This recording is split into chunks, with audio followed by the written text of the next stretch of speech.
می پایه کی بنم کارگاه درون می قلب تونداتون بزه ایتا تحریک اتاقی بی هیتا درجک کرکیان مرا ماتابسته داشتیدی به خالی زندگی اوشان چوم میان دینه بود شمید نظر انه که هو استخوانبندی داشتی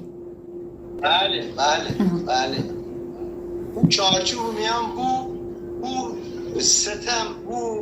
ظلمی که بر زنان به عرضم به حضور شما نویسنده باید جسور بود جسارت بده در نوشته اینکه تو خودت به عنوان نویسنده مثلا شخصیت یک خیلی شخصیت داستان عمل روایت بکنی و از راوی اول شخص استفاده کنی